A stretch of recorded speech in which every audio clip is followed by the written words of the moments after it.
प्रिय जवानों, आज हम सभी कक्षा अष्टम सामाजिक विषय के अंतर्गत उसी टॉपिक में औपनिवेशिक शासन से आदिवासियों के जीवन पर प्रभाव या क्या प्रभाव पड़ा, इसी के अंतर्गत हम लोग चर्चा कर रहे थे कि आदिवासी मुखियाओं का क्या हुआ। क्योंकि आपको उनका बताया था कि जो आदिवासी मुखिया होते थे वह अंग्रेजों के या औपनिवेशिक शासन से पहले उस इलाके के मुखिया होते थे और उनका पूरा नियंत्रण उस क्षेत्र पर होता था।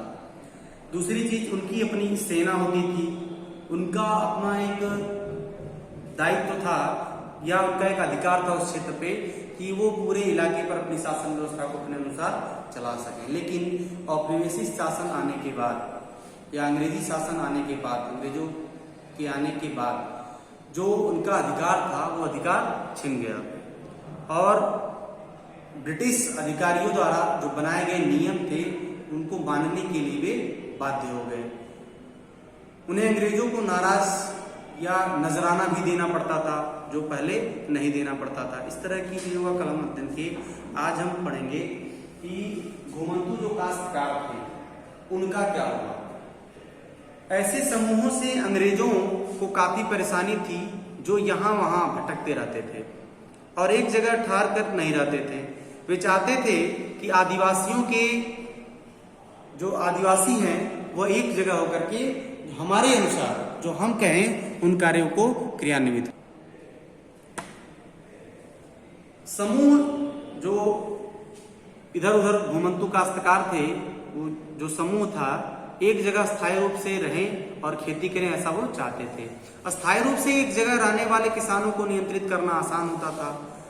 जाहिर सी बात है कि अगर कोई व्यक्ति इधर उधर तमाम जगह विचरण कर रहा है तो उसको नियंत्रित करना आसान नहीं होगा। अंग्रेज अपने शासन के लिए आमदनी का नियमित स्रोत भी चाहते थे, जो कि यदि कोई किसान एक जगह स्थायी नहीं है तो वो क्या कर दे सकता है, नहीं दे पाएगा। इसलिए वह चाहते थे कि जो भी घुमंतू काश्तकार हैं, घुमंतू व्यक्ति हैं, वह एक जगह स्थिर रह करके कार्य को संपादित करें। फलस्वरूप उन्होंने जमीन के बारे में कुछ नियम लागू कर दिए। जो अंग्रेज थे उन्होंने क्या किया कि एक नियम लागू कर दिया। उन्होंने जमीन को माप कर प्रत्येक व्यक्ति का हिस्सा तय कर दिया और उन्होंने यह भी तय कर दिया कि किसे कितना लगान देना होगा। कुछ किसानों को भूस्वामी और दूसरों को पट्टेदार घोषित किया गया। जैसा कि आप पाठ 2 में भी हमने बताया, पाठ 2 में किस प्रकार के पट्टेदार होते थे। अपने भूस्वामियों का भाड़ा भी चुकाते थे और भूस्वामी सरकार को लगान देते थे। झूम काश्तकारों को स्थायी रूप से बसाने की अंग्रेजों की कोशिश बहुत कामयाब नहीं रही। जहां पानी कम और मिट्टी सूखी हो वहां हलों से खेती करना आसान नहीं होता है, बल्कि हलों की मदद से खेती करने वाले झूम काश्तकारों को अक्सर नुकसान ही हुआ, क्योंकि उनके खेत अच्छी उपज नहीं दे पाते थे। इसलिए पूर्वोत्तर राज्यों के झूम काश्तकार इस बात पर अड़े रहे कि उन्हें परंपरागत ढंग से खेती या परंपरागत ढंग से जीने दिया जाए और उन्हें उसी प्रकार से खेती करने दिया जाए जिस प्रकार से वो परंपरागत रूप में कर रहे हैं। व्यापक विरोध के फलस्वरूप अंग्रेजों को आखिरकार उनकी बात माननी पड़ी और ऐसे कबीलों को जंगल के कुछ हिस्सों में घुमंतू खेती के लिए छूट दे दी गई, यानी कि उनके ऊपर अंग्रेजों का प्रभाव नगण्य रहा। अब उसी टॉपिक में आते हैं कि वन कानून और उसके प्रभाव। जैसा कि आपने देखा कि आदिवासी समूहों का जीवन जंगलों से जुड़ा हुआ था, अतः वन कानूनों में आए बदलावों से आदिवासियों के जीवन पर भारी असर पड़ा। अंग्रेजों ने सारे जंगलों पर अपना नियंत्रण स्थापित कर लिया था और जंगलों को राज्य की संपत्ति घोषित कर दिया। कुछ जंगलों को आरक्षित वन घोषित कर दिया गया। ऐसे जंगल थे जहां जंगलों की जरूरतों के लिए इमारती लकड़ी पैदा होती थी। इन जंगलों में लोगों को स्वतंत्र रूप से घूमने या झूम खेती करने, फल इकट्ठा करने या पशुओं का शिकार करने की इजाजत नहीं थी। ऐसी सूरत में जो झूम काश्तकार किस तरह जिंदा रह सकते थे? इसलिए उनमें बहुतों को काम और रोजगार की तलाश में मजबूरन इन इलाकों में जाना पड़ा, जैसा कि वो नहीं चाहते थे। जैसे ही अंग्रेजों ने जंगलों के भीतर आदिवासियों के रहने पर पाबंदी लगाई, उनके सामने एक समस्या पैदा हो गई। समस्या क्या थी? समस्या यह थी कि रेलवे स्लीपर्स के लिए पेड़ काटने और लकड़ी को एक जगह से दूसरी जगह ले जाने के लिए मजदूरों का इंतजाम कहां से किया जाए। औपनिवेशिक अधिकारियों ने इसका भी एक हल ढूंढ निकाला।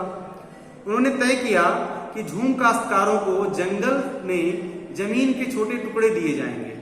जंगल में वो क्या करेंगे, जमीन के एक लालच दिया उनको, दिए जाएंगे और उन्हें वहां खेती करने की छूट होगी, बशर्ते गांव में रहने वालों को वन विभाग के लिए मजदूरी करनी होगी और जंगलों की देखभाल करनी होगी। इस तरह बहुत सारे इलाकों में वन विभाग ने सस्ते श्रम की आपूर्ति सुनिश्चित करने के लिए वन गांव में बसा दिए। इस प्रकार जो उनकी कूटनीति थी उसको भुनाने में वो सफल हो गए। बहुत सारे आदिवासी समूहों ने औपनिवेशिक वन कानूनों का विरोध भी किया।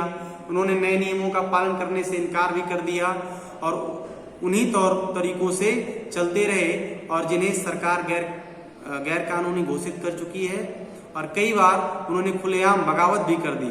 1906 में सोंग्रम संगमा द्वारा असम में और 1930 के दशक में मध्य प्रांत में हुआ वन सत्याग्रह इसी तरह के उदाहरण या इसी तरह के विद्रोह है। अब समस्या आई व्यापार की। व्यापार की समस्या क्या थी कि 19वीं शताब्दी के दौरान जनजातीय समूहों में पाया गया कि व्यापारी और महाजन जंगलों में जल्दी जल्दी आने लगे। वे वन उपज खरीदने, नगद कर्जा देने और आदिवासियों को मजदूरी पर रखने के लिए आ रहे थे। इन सारे बदलावों से क्या असर पड़ने वाले थे यह समझने में आदिवासियों को कुछ समय लगा। मतलब वो समझ नहीं पाए कि इससे क्या हमारे ऊपर क्या असर पड़ेगा। 18वीं सदी में भारतीय रेशम की यूरोपीय बाजारों में भारी मांग थी। भारतीय रेशम की अच्छी गुणवत्ता सबको आकर्षित करती थी और भारत का निर्यात तेजी से बढ़ रहा था। जैसे जैसे बाजार फैला, ईस्ट इंडिया कंपनी ने के जो अफसर थे इस मांग को पूरा करने के लिए रेशम उत्पादन पर जोर देने लगे। वर्तमान झारखंड में जो स्थित हजारीबाग जो स्थान है के आसपास का जो प्लेस था वहां संथाल रेशम के कीड़े पालते थे और रेशम के व्यापारी अपने एजेंटों को भेजकर आदिवासियों को कर्ज देते थे और उनके कृमिकोषों को इकट्ठा कर लेते थे। 1000 कृमिकोषों के लिए 3-4 हजार रुपए मिलते थे। इसके बाद इन कृमिकोषों को बर्धमान या गया भेज दिया जाता था और इन्हें 5 गुना कीमत पर बेचा भी जाता था। निर्यातकों और रेशम उत्पादकों के बीच कड़ी का काम करने वाले बिचौलियों को जमकर मुनाफा होता था। उस समय रेशम उत्पादकों को बहुत मामूली फायदा मिलता था। स्वाभाविक है कि बहुत सारे आदिवासी समुदाय बाजार और व्यापारियों को अपना सबसे बड़ा दुश्मन भी मानने लगे उस समय।